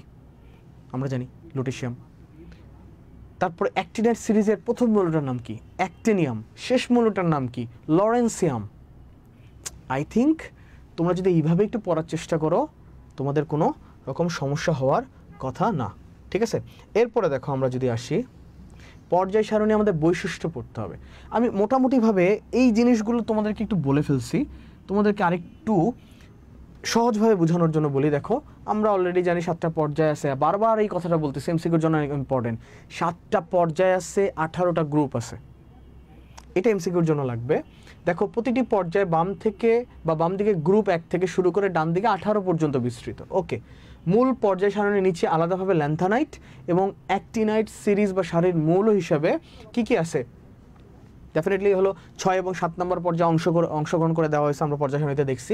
এখন আমাদের এই জিনিসটা একটু মনে রাখতে হবে, সহজ ভাষায় যদি বলি যে পর্যায় 1-এ আসলে মৌল আছে কয়টা? 2টা। আমি একটু লিখার চেষ্টা করব পর্যায়ের ক্ষেত্রে, মনে রাখবা এগুলো কিন্তু এমসিকিউর ক্ষেত্রে লাগবে তোমাদের। কি আমাদের যখন সৃজনশীল আমরা লিখব তখনও কিন্তু আমাদের লাগবে। দেখো 1 নম্বর পর্যায়ে কয়টি মৌল রয়েছে? 2টি। কয়টি? 2টি মৌল বিদ্যমান। তারপরে দেখো 2 নম্বর এবং 3 নম্বর পর্যায়ে 2,3 নম্বর পর্যায়ে কয়টি আছে? 8টি। মনে রাখো, ঠিক আছে? 2 3 চলে গেছে, 4 5, এখানে কয়টি আছে? 18টি। মনে রাখো 6 এবং 7 নম্বর পর্যায়ে কয়টি আছে? 32টি। এমসিকিউর জন্য খুব ইম্পর্টেন্ট, এইভাবে একটু লিখে লিখে পড়বা, এত বড় বড় লাইন পড়ার দরকার নেই। 1 নম্বর পর্যায়ে আছে 2টি মৌল, 2 3-এ আছে 8টা মৌল, 4 5-এ আছে 18টা মৌল, 6 এবং 7-এ আছে 32টা মৌল। দেখো এখানে সব কিছু লেখা আছে, এভাবে পড়বা। এবং গ্রুপ 1-এর কথা যদি বলি, দেখো মজার বিষয়, আমি একটু সংক্ষেপে করার চেষ্টা করছি। গ্রুপ 1, আমি যদি গ্রুপ 1-এর কথা বলি, ঠিক আছে? দেখো গ্রুপ 1-এর কথা কি বলছে? 7টা। এখানে 7টা খুঁজো। দেখো 18 নম্বর গ্রুপ এবং 1 নম্বর গ্রুপে কিন্তু 7টা মৌল বিদ্যমান। এটা আমরা একটু মনে রাখার চেষ্টা করব। 1 এবং 18 নম্বর গ্রুপে কয়টি মৌল বিদ্যমান? 7টি মৌল বিদ্যমান, ঠিক আছে? দেখো এরপরে গ্রুপ 2-এ কয়টা মৌল বিদ্যমান? 6টা মৌল বিদ্যমান। গ্রুপ 2-এ 6টা মৌল বিদ্যমান। আরেকটা দেখো 13 থেকে 17, মজার বিষয় 13 থেকে 17, তাহলে আমরা একসাথে লিখতে পারি গ্রুপ 2 এবং 13 থেকে 17 সবগুলোতে কয়টি? 13 কমা না, কিন্তু 13 থেকে 17 ভালো করে মাথায় রাখো। 2 নম্বর গ্রুপ 13 থেকে 17, মানে 13 14 15 16 17, ওখানে কমা না কিন্তু, বুঝো। 2 নম্বর গ্রুপ 13 14 15 16 17 সবগুলা গ্রুপে কয়টি করে মৌল বিদ্যমান? 6টি করে মৌল বিদ্যমান। এভাবে পড়বা, তাহলে এমসিকিউর জন্য সবচেয়ে কি ইজি লাগবে। শেষ আমাদের 6টা করে। এরপরে আমাদের যে ঘটনাটা, 3 নম্বর গ্রুপে 32টা মৌল বিদ্যমান। এটা একটু আমাদেরকে আলাদা করে মনে রাখতে হবে যে আমাদের যে 3 নম্বর গ্রুপটা আছে সেই গ্রুপে 32টি মৌল বিদ্যমান। দেখো 3 নম্বর গ্রুপে যে অ্যাক্টিনাইট সিরিজ এবং ল্যান্থানাইট সিরিজ ছিল, ঠিক আছে? এখন ঘটনা হলো গ্রুপ 4 থেকে, যেটা আমি তোমাদেরকে ডি ব্লক মৌলের কথা বলেছিলাম, গ্রুপ 4 থেকে 12 পর্যন্ত 4টা করে মৌল রয়েছে। গ্রুপ 4 থেকে 12 পর্যন্ত কয়টি করে মৌল বিদ্যমান? 4টি করে মৌল বিদ্যমান। এই হলো আমাদের কি পর্যায় এবং গ্রুপে কয়টি করে মৌল বিদ্যমান। এটা আসলে তোমরা বলতে পারো যে স্যার এটা আসলে কি কাজে লাগবে? এইটা আসলে আমাদের এমসিকিউর ক্ষেত্রে কাজে লাগবে। এমসিকিউ কত বেশি ইম্পর্টেন্ট এটা যারা এমসিকিউতে খারাপ করো, রেজাল্ট খারাপ হয়, তারা ডেফিনেটলি বুঝো। এমসিকিউতে আমরা জানি যে 25টা এমসিকিউ থাকবে। এই 25টার মধ্যে যারা 25টা অথবা 24টা ভালো করতে পারবে তাদের জন্য এই প্লাসটা কত ইজি হয়ে যায়। এবং যারা এইভাবে খুঁটিনাটি সবগুলো বিষয় বুঝে বুঝে পড়ার চেষ্টা করবে তাদের জন্য আসলে জ্ঞানমূলক অনুধাবনমূলক যে কোশ্চেনগুলো থাকে আমাদের সৃজনশীলে, সেগুলোরও উত্তর করা খুব সহজ হয়ে যায়। সো তোমরা একটু চেষ্টা করবা একটু খুঁটিয়ে খুঁটিয়ে পড়ার, ঠিক আছে? এই গেল আমাদের পর্যায়। আচ্ছা, এখন হলো আমাদের ওই যে একটা কথা বলছিলাম যে আমাদের ডি ব্লক মৌল নিয়ে একটু আলোচনা আছে। আমি তার আগে তোমাদেরকে একটু বলে নেই যে আমাদের যে গ্রুপটা, আমাদের এখানে আসলে অরবিটালটা ভাগ করা হয়েছে, আমরা 3 নম্বর চ্যাপ্টার অলরেডি পড়ে ফেলছি যে আমাদের আসলে অরবিটাল কতগুলো আছে। আমরা জানি এস অরবিটাল আছে, পি অরবিটাল আছে, ডি আছে এবং এফ অরবিটাল আছে।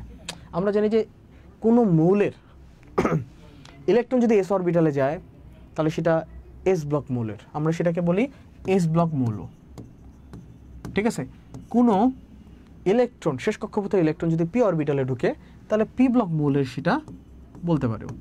আবার যারা ডি ব্লকে প্রবেশ করবে, ঠিক আছে, তারা আমরা বলতে পারবো যে ডি, মানে ডি অরবিটালে প্রবেশ করবে তাদেরকে আমরা বলতে পারবো ডি ব্লক মৌলের কি পরমাণু বা ডি ব্লক মৌল। এফে যারা বসবে তারা তো এফ ব্লক। আচ্ছা, এখন ঘটনা হলো আমাদের যে 3 থেকে 12 পর্যন্ত, কত বললাম, আমাদের যে 3 থেকে 12 পর্যন্ত আমাদের যে গ্রুপটা, 3 থেকে 12 পর্যন্ত গ্রুপটাকে আমরা কি বলতে পারি, আমরা ডি ব্লক মৌল বলতে পারি, ডি ব্লক মৌলের গ্রুপ বলতে পারি। ম্যাক্সিমাম দেখো ডি ব্লক মৌলের শুরুটা হয় স্ক্যান্ডিয়াম দিয়ে। আমরা যদি পর্যায় সারণী 30টা মৌলের কথা চিন্তা করি, আমরা জানি যে hydrogen, helium, lithium, beryllium, boron, carbon, nitrogen, oxygen, fluorine, neon, sodium, magnesium, তারপর কি আছে, aluminium, silicon, phosphorus, sulphur, chlorine, argon, potassium, calcium, scandium, titanium, vanadium, ঠিক আছে, chromium, manganese, iron, nickel, cobalt, nickel, copper, zinc, 30 পর্যন্ত। তো এই যে scandium থেকে স্টার্ট হলো 3 নম্বর গ্রুপের, এখান থেকে কিন্তু আসলে তারা ডি ব্লক, কারণ প্রত্যেকটা দেখবা পরমাণুর যদি ইলেকট্রন বিন্যাস করো সবাই কিন্তু ডি ব্লকে কেউ না কেউ আছে। এখন আমাকে বলতে পারো যে স্যার আসলে ডি ব্লক মৌল আর অবস্থান্তর মৌল কি একই? কখনোই না। ডি ব্লক মৌল আর অবস্থান্তর মৌল কখনোই একই না। আমি তোমাদেরকে একটু ব্যাখ্যা করার চেষ্টা করি। দেখো, সকল অবস্থান্তর মৌল, এটা নিয়ে আমাদের আসলে ইন্টারে ব্যাপক আলোচনা আছে। সকল অবস্থান্তর মৌল ডি ব্লক মৌল, ডি ব্লক মৌল, এটা আমরা বলতেই পারি। সকল অবস্থান্তর মৌল ডি ব্লক মৌল, কিন্তু সকল ডি ব্লক মৌল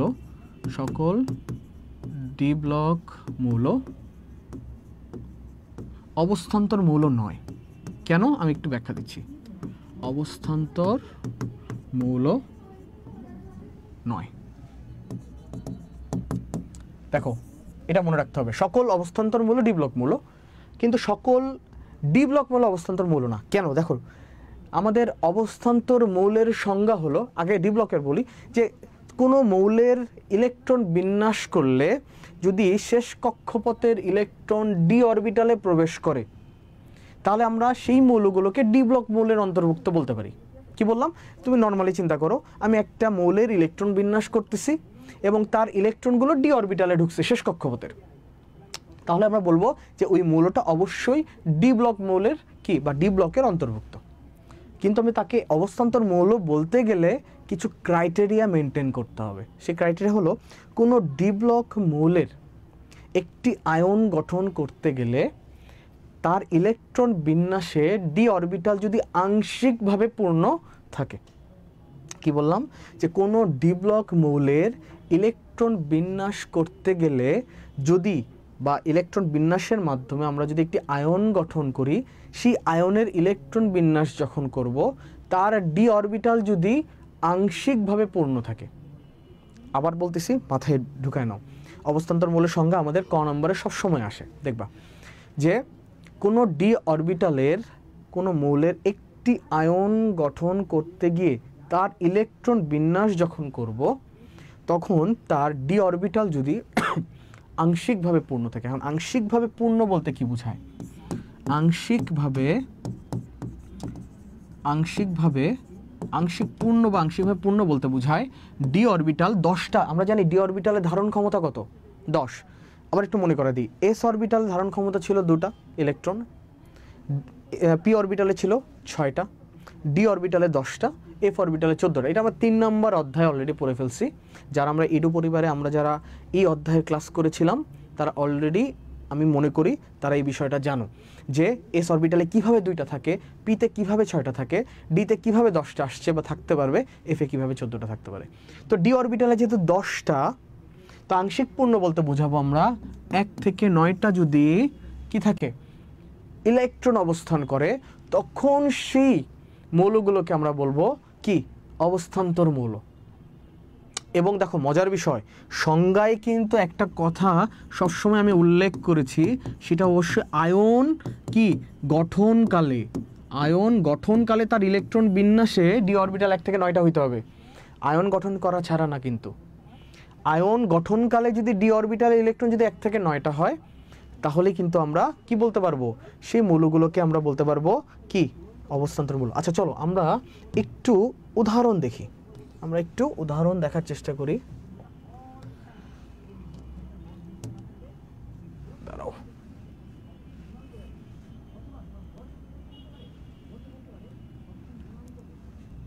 আচ্ছা দেখো আমরা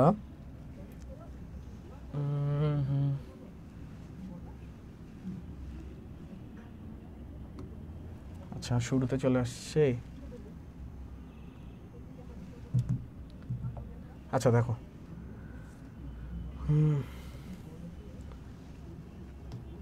আচ্ছা আমি একটু প্যাডে যাই, নোটপ্যাডে। আচ্ছা এখানেই লিখি। দেখো আমাদের তো এই টপিকটা আছে, এই টপিকের আগে লিখতে হবে। দেখো আমাদের 21 নাম্বার যে মৌলটা ছিল সেটা ছিল স্ক্যান্ডিয়াম, রাইট? স্ক্যান্ডিয়ামের যদি আমরা ইলেকট্রন বিন্যাস করি, ধরো এখানে করি স্ক্যান্ডিয়াম, আমরা কত জানি 21 ইলেকট্রন বিন্যাস করো 1s2 2s2 2p6 3s2 3p6, যেহেতু দেখো 21 হিসাব করি আমরা ভালো করে, এখানে কয়টা গেল, এখানে 10টা, এখানে গেল 18টা, আমাদের আর কয়টা আছে 3টা। এখন দেখো আমরা জানি যে এই 3pর পরে 4s আসে, 4s কয়টা যাবে, 4s ডেফিনেটলি 2টা যাবে, গেল 2টা, কয়টা গেল 20টা, আর থাকে একটা 3d1, 3d1।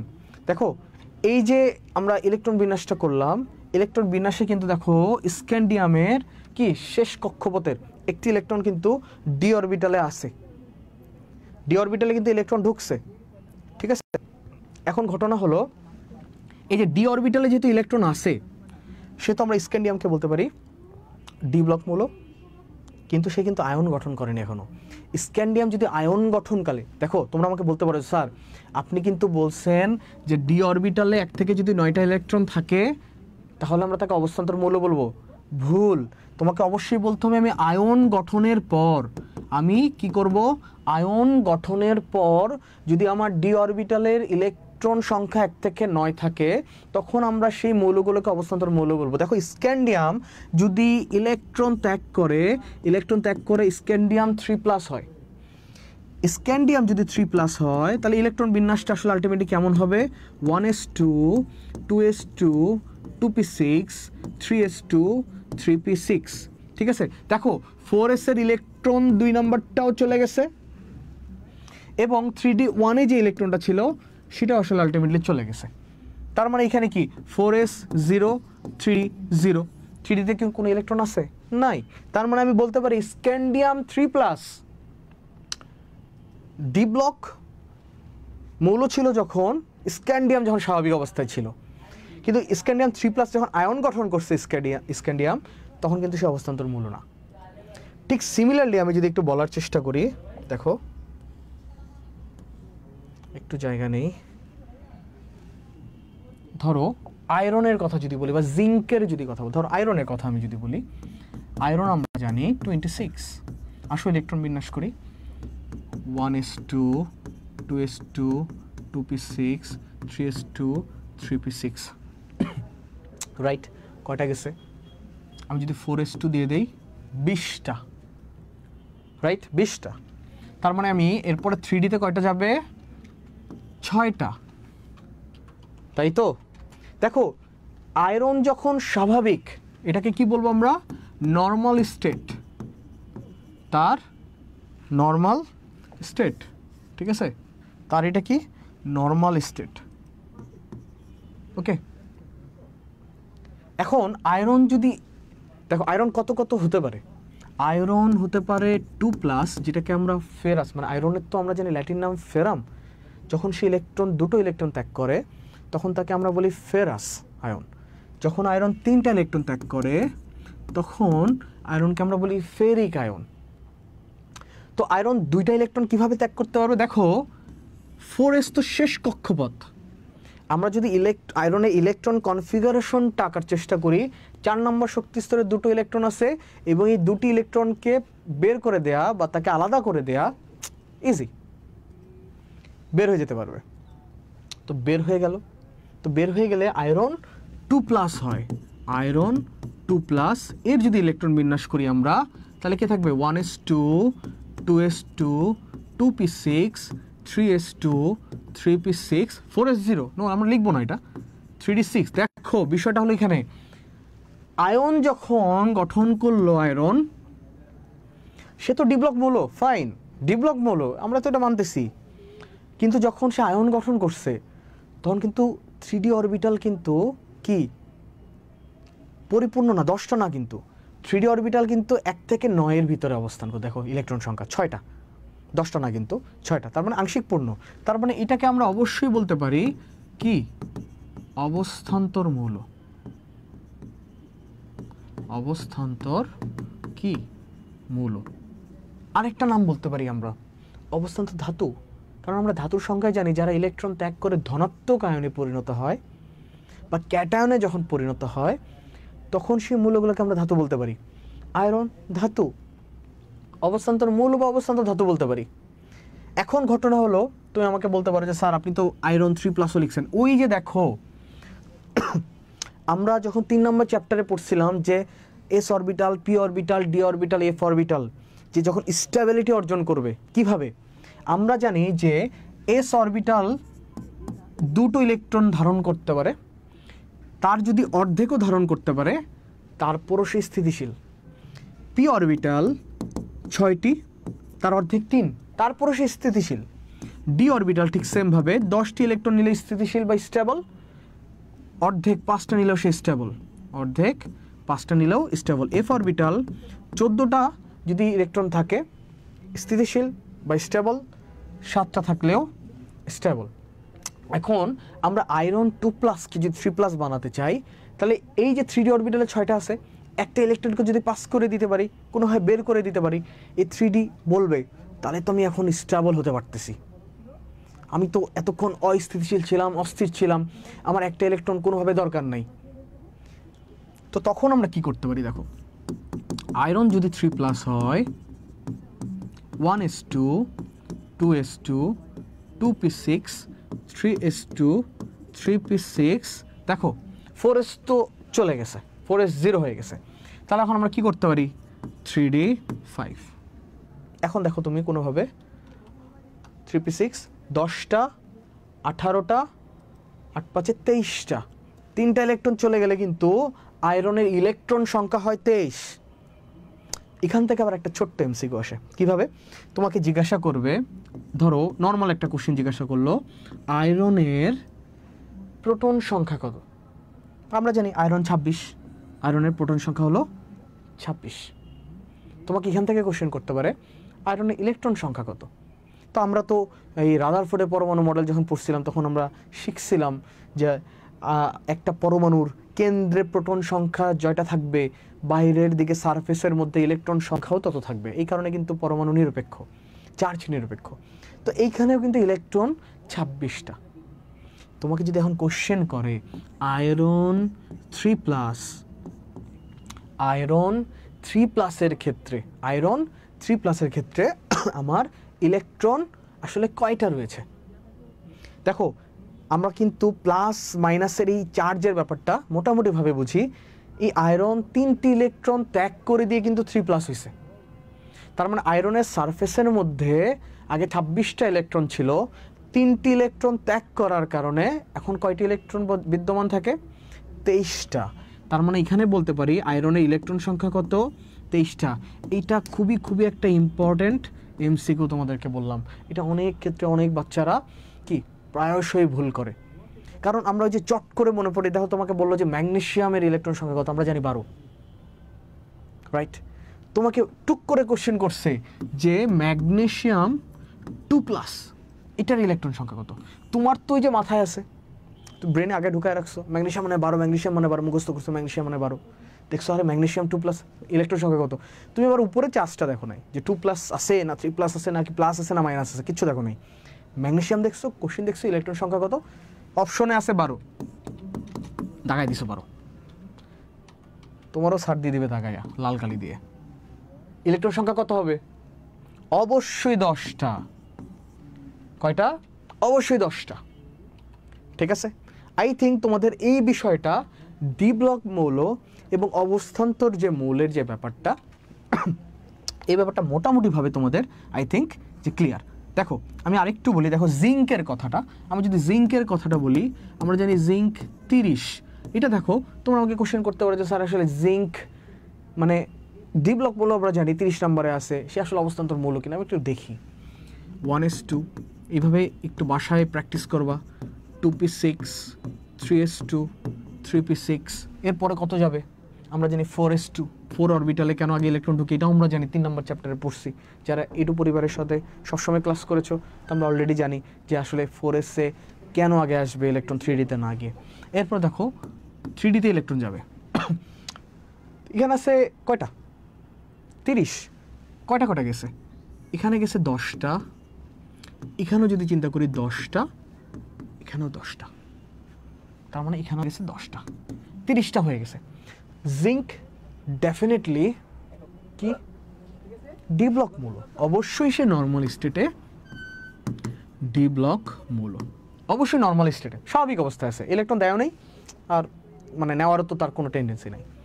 এখন ঘটনা হলো যে এই যে 4 নম্বর যে শক্তি স্তরটা আছে, এই 4 নম্বর শক্তি স্তরে তো কি আছে? সর্বশেষে অবস্থান করতেছে। এর যে ইলেকট্রনটা ছেড়ে দেওয়া সম্ভব, কারণ কি এখানে আসলে ইলেকট্রন বিন্যাসটা কীভাবে ছিল?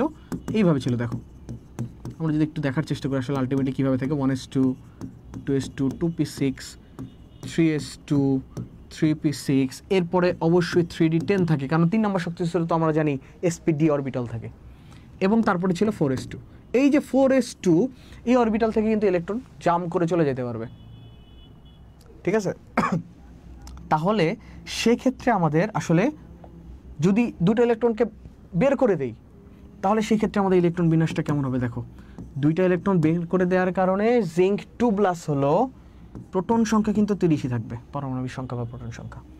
ইলেকট্রন বিন্যাস কী হবে? 1s2, 2s2, 2p6, 3s2, 3p6 এবং 3d10, 4s কিন্তু নাই, ঠিক আছে? এখন আমাকে বলো তোমরা, জিঙ্ক 2+ কি অবস্থান্তর মৌল? কখনোই না। কেন? কারণ দেখো ডি যে অরবিটালটা সেটা কি আছে? পূর্ণ অবস্থায় আছে। তার মানে জিঙ্ক 2+ আয়ন গঠন করার পরও সে কিন্তু কোনোভাবেই অবস্থান্তর মৌল বা অবস্থান্তর যে ধাতু তার যে আমরা চার্টটা পাবো সেই চার্টের মধ্যে কখনোই থাকে না, বা অবস্থান্তর মৌলের যে ক্রাইটেরিয়া বা ক্যারেক্টারিস্টিক তার ভিতরে পড়ে না, কারণ ডি অরবিটালটা পরিপূর্ণ। তার মানে জিঙ্ক স্বাভাবিক অবস্থায় ডি ব্লক মৌল, জিঙ্ক 2+ আয়ন গঠন করলো তখন সে ডি ব্লক মৌল, কখনোই অবস্থান্তর মৌল না। আই থিঙ্ক তোমাদের এই জায়গাগুলোতে আর সমস্যা থাকার কথা না। এখন আমি তোমাদেরকে একটু জিজ্ঞাসা করি যে তোমাদের এই পর্যন্ত মোটামুটিভাবে বুঝতে কারো অসুবিধা হয়েছে কিনা? কারণ আমাদের সবচেয়ে ইম্পর্টেন্ট যে টপিক সেটা হলো যে ইলেকট্রন বিন্যাস থেকে আসলে আমরা যে মানে মৌলের পর্যায় এবং গ্রুপ নির্ণয় করতে পারবো কিনা এটা আমাদের বোঝার অতীব জরুরি, ঠিক আছে? এটা একটা ইম্পর্টেন্ট টপিক, কারণ আমরা জানি যে পর্যায় সারণীর আসলে মূল ভিত্তিটা কি, কেন দরকার। কারণ এই যে পর্যায় সারণীতে ইলেকট্রন বিন্যাসটা যে করব আমরা নর্মালি যেটা যেভাবে ইলেকট্রন বিন্যাস করি, সেই ইলেকট্রন বিন্যাসের মাধ্যমে আমরা একটা মৌলের অবস্থান জানতে পারবো। আর অবস্থান যদি আইডেন্টিফাই করতে পারি তাহলে আমরা সেই মৌলের আসলে বৈশিষ্ট্যগুলো কীরকম সেগুলো নিয়েও আমরা আলোচনা করতে পারবো, সেগুলো জানতে পারবো। এই জন্য বলা হয় যে পর্যায় সারণীর আসলে মূল ভিত্তি কি? ইলেকট্রন বিন্যাস। এটা আবার কি ইম্পর্টেন্ট একটা এমসিকিউ, ঠিক আছে? আমরা একটু দেখি যে কোনো কমেন্ট আছে কিনা। কেউ ক্লাস রেকর্ড থাকবে পুনরায় দেখে নোট করবেন। অবশ্যই তোমাদেরকে নোট চলে যাবে তোমাদের কাছে, যারা আমরা ইডু পরিবারের সদস্য, যারা আমরা ইডু পরিবারে সবসময়ই ক্লাস করি, তারা অবশ্যই জুম লিঙ্কে তোমরা লেকচার শিট পাবা ফুল চ্যাপ্টারের উপরে, তারপরে তোমরা এমসিকিউ এক্সাম দিতে পারবা, ঠিক আছে? তো যারা এখন আমার লাইভ ক্লাসটা করতেছো, তাদের যদি মনে হয় যে আমরা ইডু পরিবারের সাথে তোমরা সম্পৃক্ত হবা, তাহলে আমাদের হটলাইন নাম্বার আছে, আমাদের eduporibar.com আছে, আমাদের নাম্বারগুলোতে যোগাযোগ করতে পারো। আমাদের বিভিন্ন রকম হোয়াটসঅ্যাপ গ্রুপ আছে, সেখানে তোমরা টেক্সট দিয়ে রাখতে পারো যে আমার এই সমস্যা, আমি এইভাবে পড়তে চাই এবং আমার এইভাবে লেকচার শিটগুলো দরকার। যে কোনো সমস্যায় তোমরা আমাদের সাথে যোগাযোগ করতে পারো, আমরা সব সময় তোমাদেরকে সেবা প্রদান করার জন্য প্রস্তুত আছি। আচ্ছা, এখন আমরা একটু টপিকে ফিরে আসি। আমাদের সবচেয়ে ইম্পর্টেন্ট টপিক যে ইলেকট্রন বিন্যাস, যেহেতু আমাদের পর্যায় সারণীর মূল ভিত্তি, ঠিক আছে? সেই মূল ভিত্তিটাকে আসলে কিভাবে কাজে লাগায় আমরা পরমাণুর যে মানে কি বলবো যে লোকেশন বা পরমাণুর যে অবস্থানটা আসলে পর্যায় সারণীতে কোথায় সেটা জানতে পারবো। দেখো, প্রথম কথা হলো যে একই পর্যায়ের বাম থেকে ডানের দিকে গেলে মৌলসমূহের ধর্ম ক্রমান্বয়ে পরিবর্তিত হতে থাকে, আর একই গ্রুপের মৌলগুলোর ভৌত এবং রাসায়নিক ধর্ম প্রায় একই রকম হয়। দেখো, গ্রুপের ক্ষেত্রে আমরা জানি যে উপর থেকে যত নিচের দিকে যাবা তত একই রকম ধর্ম প্রদর্শিত হবে, এই জন্য গ্রুপগুলো করা হয়েছে। আর যতই তুমি বাম থেকে ডানের দিকে যাবা ততই আসলে ধর্ম পরিবর্তন হতে থাকে। দেখো, বাম থেকে ডানে গেলে আসলে পরমাণুর কীরকম পরিবর্তন হতে পারে, এগুলো আসলে পর্যায় সারণীর যে পর্যায় ভিত্তিক ধর্ম বিষয়ক যে আমার লেকচারটা থাকবে সেখানে অবশ্যই ডিটেল আলাপ করব আমরা। যেহেতু আমাদের আই থিঙ্ক আমাদের সময় প্রায় শেষের দিকে, আমরা এই টপিকটা পড়ে আমরা আজকের এই লেকচারটা, আমাদের এই যে আলাপচারিতা হচ্ছে তোমাদের সাথে যে আমার যে যোগাযোগটা হচ্ছে, এই যোগাযোগের সমাপ্তি ঘটাতে হবে। তো এই যে দেখো, পর্যায় নম্বর কীভাবে বের করব সবসময় মনে রাখবা সোজা বাংলায়। আমার যে শেষ কক্ষপথ, যে এনের নাম্বারটা, এন মানে কি? প্রধান কোয়ান্টাম সংখ্যা।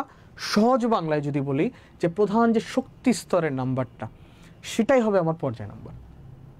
কি বললাম? আমি একটা ইলেকট্রন বিন্যাস দেখাবো, সেই ইলেকট্রন বিন্যাসে আমাদের গ্রুপ কিভাবে বের করতে হবে, কিভাবে পর্যায় বের করতে হবে, এবং গ্রুপ বের করা যেহেতু 3টা নিয়ম আছে, 3টা নিয়মের জন্য আমার 3টা কি ইলেকট্রন বিন্যাস আমি দেখাবো। দেখো,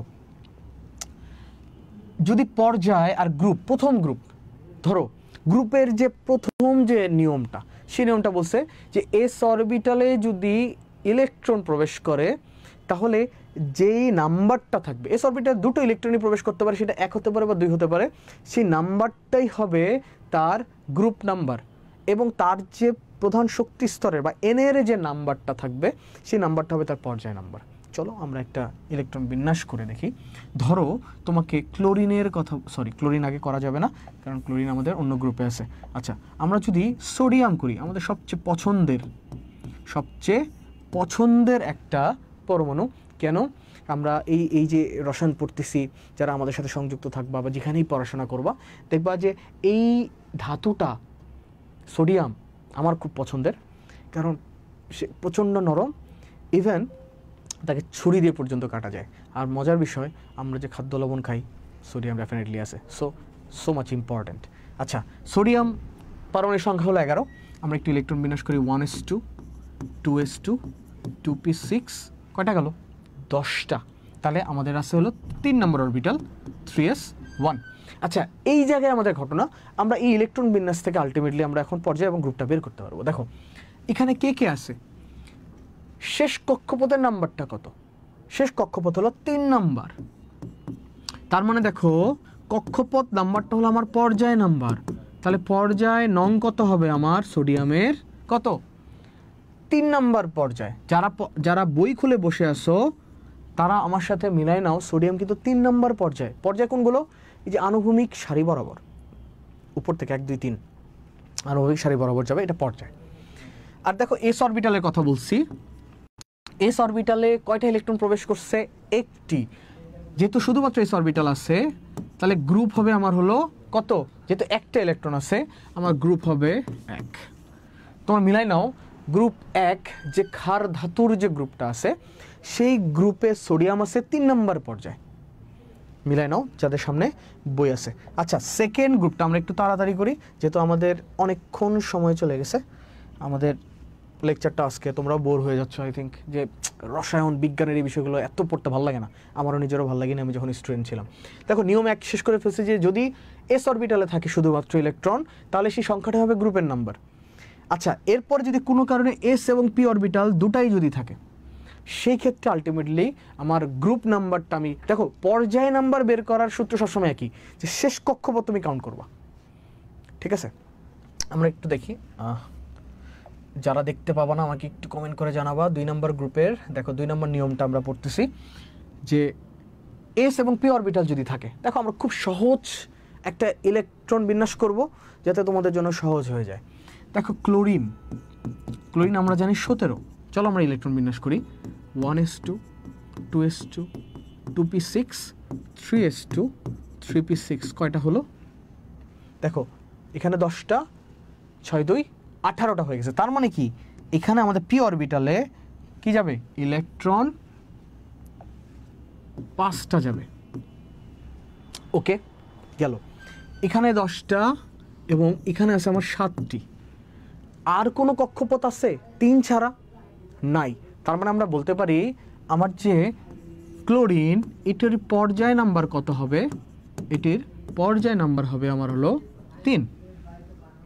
এখন ঘটনা হয় যে 2 নম্বর যে নিয়মটা, যে একটা কক্ষপথের এস অরবিটাল এবং পি অরবিটালে যদি একই কক্ষপথ হতে হবে, তার যদি এস অরবিটাল এবং পি অরবিটালে ইলেকট্রন প্রবেশ করে, তাদের সমষ্টির সাথে আমরা কি যোগ করব, 10 যোগ করব। কি বললাম, এস অরবিটাল, দেখো আমি একটু স্টার চিহ্ন দিয়ে লেখার চেষ্টা করি নিচে, এস অরবিটাল যদি ইলেকট্রন প্রবেশ করে একই কক্ষপথের এবং সেই সাথে যদি পি অরবিটালও প্রবেশ করে, এস অরবিটাল ইলেকট্রন সংখ্যা প্লাস পি অরবিটাল ইলেকট্রন সংখ্যা আমরা যোগ করলাম, এবং নিয়মটা হলো তার সাথে আমরা কি করব, 10 যোগ করব। এই হলো আমাদের নিয়মটা মনে থাকবে, যে এস অরবিটালে ইলেকট্রন যদি প্রবেশ করে এবং পি অরবিটালও যদি একই কক্ষপথের এস এবং পিতে যদি প্রবেশ করে, তাহলে কিন্তু আমরা এস এবং পি দুটো যোগ করব, সাথে নিয়ম হলো 10 যোগ করব। তাহলে দেখো এখন আমরা যদি চিন্তা করি, এস অরবিটালে কয়টা ঢুকছে, 2টো, পি অরবিটালে কয়টা ঢুকছে, 5টা। 5 আর 2 যোগ করলে কত হয়, আমরা গ্রুপ নাম্বার বের করতেছি, 5 আর 2 যদি যোগ করি 7 হয়, নিচে লিখে রাখছি। নিয়ম কি, এস যোগ কি পি যোগ করছি 7, আর নিয়মে আরেকটা ছিল 10 যোগ করতে হবে। আমরা যদি এর সাথে 10 যোগ করি আমার কত হবে, 17। তার মানে গ্রুপ নাম্বার কত, 17। মিলাই নাও, যাদের সামনে বই আছে মিলাই নাও। আমি একটু কমেন্ট পড়ার চেষ্টা করবো একটু পরে, বাবারা একটু পরে, ওকে একটু মিলাই নাও। তাহলে ক্লোরিনের পর্যায় সবসময় কি, শেষ কক্ষপথের এন নাম্বার। দেখো শেষ কক্ষপথের N number, N not and, N number মানে হলো প্রধান শক্তি স্তরের নাম্বার, যেটাকে ছোট হাতের এন দ্বারা প্রকাশ করি। আর এস এবং পি অরবিটালে যদি একই, যদি মানে তোমার হলো শক্তি স্তরে প্রবেশ করে ইলেকট্রন, এবং এস এবং পি অরবিটালে যদি ইলেকট্রনগুলো যায়, তাহলে সেই ক্ষেত্রে আমার এস এবং পি যোগ করব, সাথে 10 যোগ করব। এই হলো আমার হলো দ্বিতীয় নিয়ম। 3 নম্বর নিয়ম যেটা, এটা নিয়ে আমাদের একটু প্যারা আছে। দেখো 3 নম্বর নিয়মটা নিয়ে আমাদের একটু প্যারা আছে। প্যারাটা কীরকম, বেশি প্যারা নেই, খুব ইজি, যে কোনো মৌলের ইলেকট্রন বিন্যাসে সবচেয়ে বাইরের প্রধান শক্তি স্তরের যদি অরবিটাল থাকলো এবং আগের প্রধান শক্তি স্তরে যদি ডি অরবিটাল থাকে, ঠিক আছে, দেখো সর্বশেষ শক্তি স্তরে ইলেকট্রন ঢুকছে, সেখানে অবশ্যই ইলেকট্রন আছে, অরবিটালে থাকবে, এবং তার আগের স্তরে যদি ডি অরবিটাল থাকে, তাহলে ডি অরবিটালে ইলেকট্রন সংখ্যা এবং পি অরবিটালের ইলেকট্রন সংখ্যা যোগ করে দিলেই আমরা কি পাবো, তার গ্রুপ নাম্বারটা পেয়ে যাব। লেটস সি, আমরা যদি স্ক্যান্ডিয়ামের কথা বলি, তার যে গ্রুপ নাম্বার, ঠিক আছে, অথবা ধরো আমরা ওকে স্ক্যান্ডিয়াম হতে পারে, জিঙ্ক হতে পারে, যে কোনো কিছু হতে পারে। ধরো আমরা যদি আয়রনের কথা যদি বলি, আয়রনের চলো আমরা গ্রুপ নাম্বার বের করি, ঠিক আছে, মিলাই নেই আমরা। আয়রন জানি 26, আমার সাথে সাথে করো, 1s2 2s2 2p6, 10টা চলে গেছে, 3s2 3p6, এখানে 3d থাকার কথা ছিল এবং 4s, দেখো এখানে কয়টা গেছে 10টা, এখানে কয়টা গেছে 8টা, সরি এখানে কয়টা গেছে, এখানে গেছে হলো আমার 8টা, এখানে গেছে আমার 8টা, ঠিক আছে 18টা, আর থাকে কয়টা 8টা। আমরা জানি এস অরবিটালে দুটো চলে যায়, তাহলে 8টা থেকে যদি দুটো চলে যায় থাকে আর হলো 6টি, তাহলে ডি অরবিটালে 6। তাহলে দেখো শেষ কক্ষপথ 4s, তার মানে আয়রনের পর্যায় কত বলতে পারি আমরা, অবশ্যই 4। পর্যায় কত বলতে পারি 4। আমার সর্বশেষ শক্তি স্তর এর নম্বর 4। দেখো তার আগের যে স্তর ছিল 3 নম্বর, 3 নম্বরে কিন্তু একটা ডি অরবিটাল আছে। তাহলে আমার নিয়মটা কি দেখো, আমি লিখছি এখানে কোনো মৌলের ইলেকট্রন বিন্যাসের সবচেয়ে বাইরের শক্তি স্তর যদি অরবিটাল থাকে এবং আগের প্রধান শক্তি স্তরে যদি ডি অরবিটাল থাকে, তবে এস অরবিটাল এবং ডি অরবিটাল এর সংখ্যা কি করব আমরা, যোগ করব। নিয়মটা দেখো, আগের অরবিটাল এর, সরি আগের আমরা অরবিটের কথা বলবো, ঠিক আছে, আগের স্তরের কথা যদি বলি সহজ ভাষায়, আগের স্তরের ডি অরবিটাল প্লাস পরের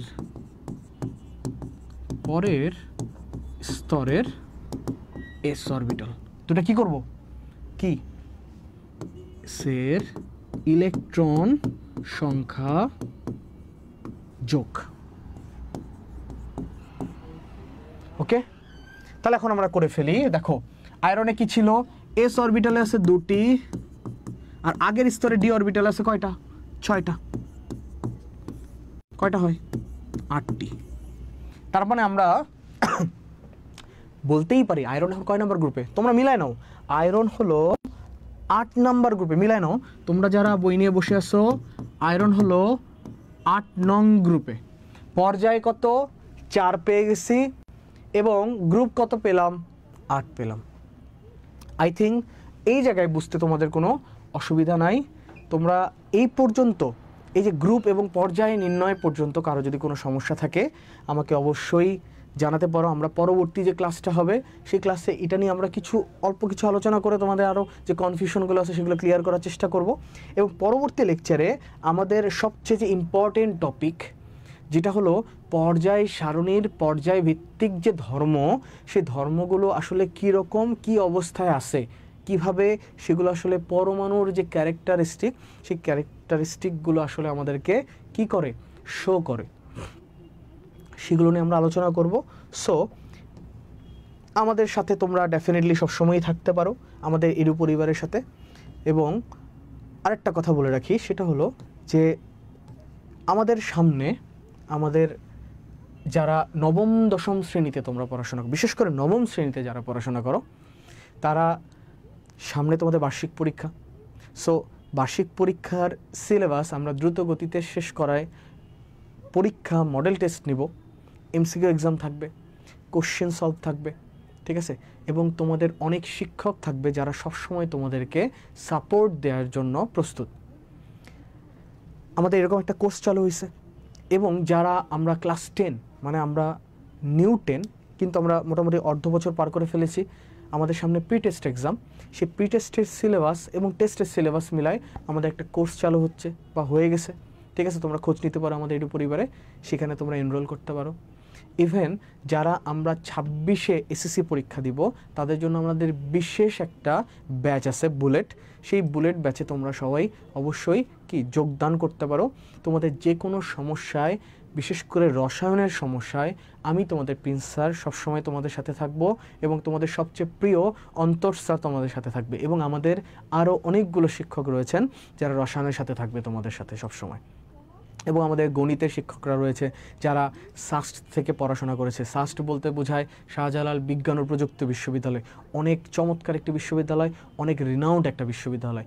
আমাদের এখানে ঢাকা বিশ্ববিদ্যালয় থেকে আমাদের শিক্ষকরা রয়েছে যারা তোমাদেরকে সেবা প্রদানের জন্য সবসময় প্রস্তুত রয়েছে। সো তোমরা আমাদের এই হটলাইন নাম্বারে যোগাযোগ করবো তোমাদের যে কোনো সমস্যায়। এই যে আমাদের ওয়েবসাইট দেওয়া আছে www.eduporibar.com।